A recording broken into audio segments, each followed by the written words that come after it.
Përshëndetje! Sot do të përgatisim një hallëve së bashku. Hallëja që do të përgatitet shumë lehtë, ka pak përbërës dhe është ideale për fillestarët.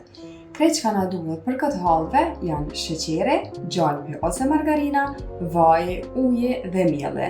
Procedurën dhe të gjithë përbërësit do t'i shohim në video në vazhdim së bashku. Krejt çka duhet të bëjmë është që fillimisht të përgatisim shërbetin. Shërbetin do të përgatisim duke bërë bashkë sheqerin dhe ujin.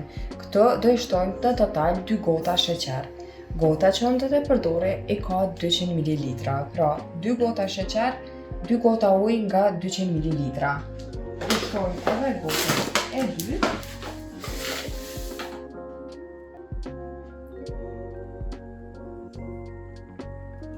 Tani do i shtojmë edhe 2 gota ujë. Uji është i ftohtë.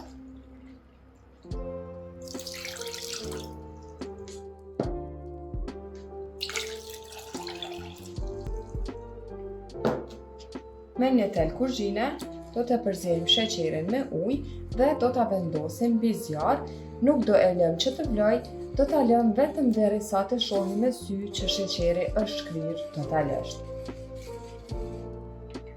Tani e kalojmë mbi zjarr. Tani në një tigan do të shtojmë 1 gotë të çajit me vaj. Gjithashtu do t'i shtojmë edhe 100 gram yndyr gjalp ose margarinë. Unë sot po përdorim margarinë sepse gjalp nuk më kishte mbetur.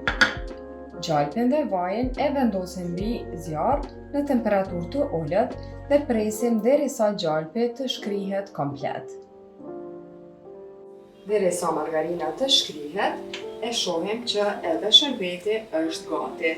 Pllakën e ndalim dhe e lëm shërbetin për pllak.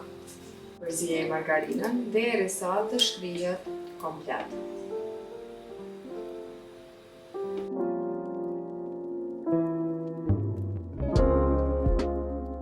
Tash margarina është shkrirë komplet dhe çka duhet të bëjmë tash është që duhet ta shtojmë miellin.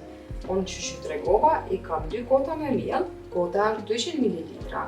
Miellin do e shtojmë gradualisht tek margarina dhe vaji, duke e përzier vazhdimisht. Kjo është një ndër hapat më të rëndësishme të hallëves, për shkak që përzierja na ndihmon të mos krijohen kokra. Unë po e përziej me një lugë të drunit, sepse më vjen më lehtë në këtë mënyrë. Ti mundesh me përziej edhe me një lugë më të madhe, mirë po çdo herë të rekomandoj që luga me qenë e drunit. Kështu atshtësia e hallëves nuk do të ndikohet nga përzierja e lugës të mëdha ose me një materiali tjetër.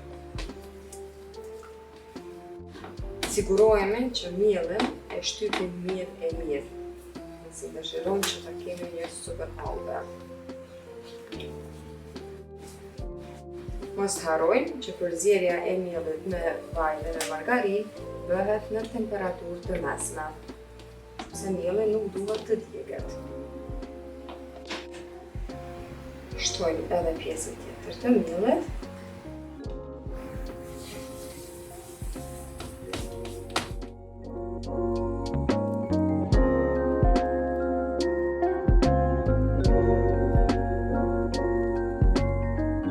Nëse e shohim që ka filluar të vlojë, lirisht mundemi me ulë temperaturën edhe në mesatare, derisa ta e bëjmë përzierjen komplet të miellit. Tash po vazhdojmë me gotën e dytë. E përziej njësoj, shumë kujdes për të mos na mbetur asnjë kokër e miellit.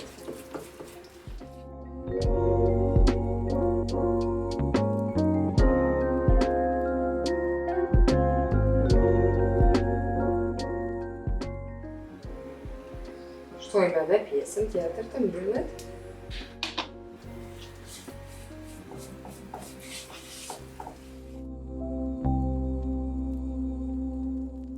Tash po e shohim që hallëja ka filluar të duket shumë e trashë.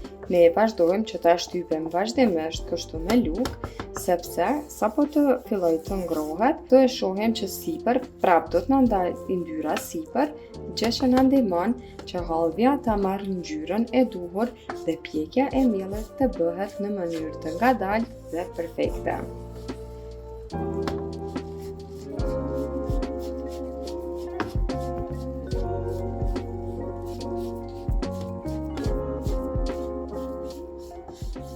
Pra, krejt që na duhet me pas parasysh që ta kemi një hallje të mirë, përzierja. Përzierja pra është ajo që ka shumë rol që hallja të jetë shumë e mirë.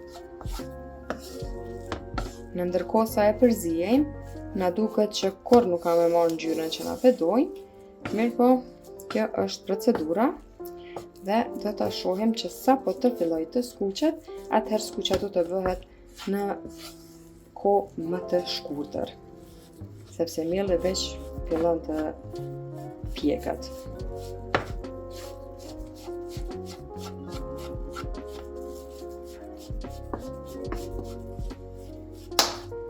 Si që tregova, yndyra ka filluar që të dalë sipër, edhe prap vazhdojmë ta përzijejmë. Ngjyrën s'ka filluar akoma me ndru, mirë po, prej këtij momenti nuk është edhe shumë larg.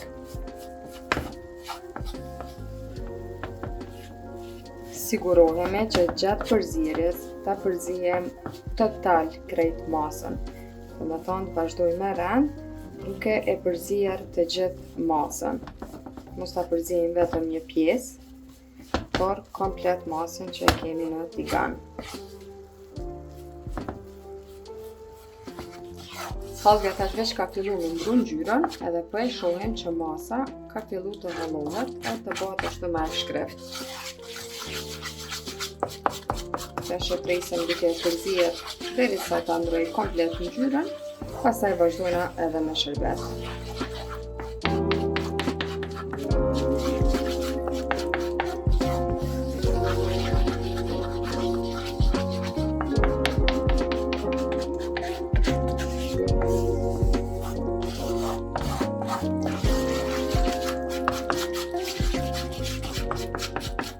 Hallvja veç ka fillu me marrë ngjyrën kafe. Vazhdojmë ta përzijejmë edhe pak, derisa të arrijmë ngjyrën që na po e dëshirojmë. Duhet ta kemi parasysh që ngjyra kafe mbyllet edhe pak kur t'i shtojmë edhe shërbetin që e kemi përgatitur më herët.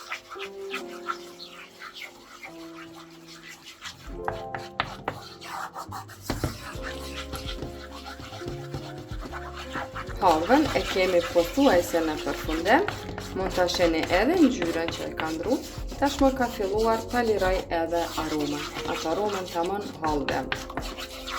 Vazhdojmë prap ta përzijejmë, te këtij momenti ngjyra i ndryshon shumë shpejt, për atë duhet ta përzijejmë sa më shpejt që të mundemi.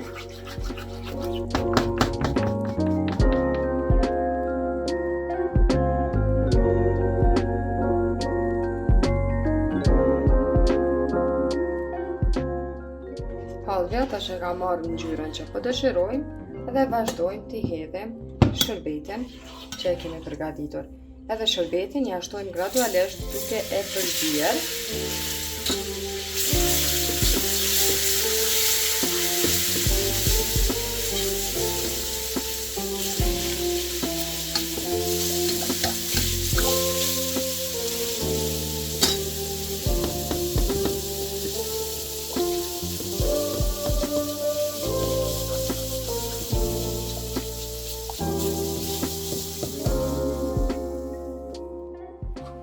Hallvën vazhdojmë që të zijejmë në temperaturë të mesme edhe pasi kemi shtuar shërbetin derisa ta fitoj këtë rashësi.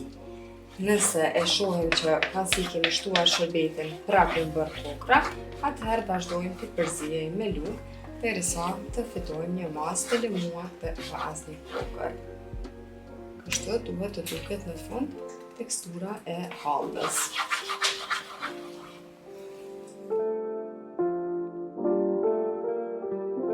Kur hallvja fillon të ndahet nga tigani, atëherë e largojmë dhe e lëmë që të ftohet. Duhet ta lëmë që të ftohet së paku 5 deri në 10 minuta, para shërbimit në mënyrë që ta ketë pamjen e bukur.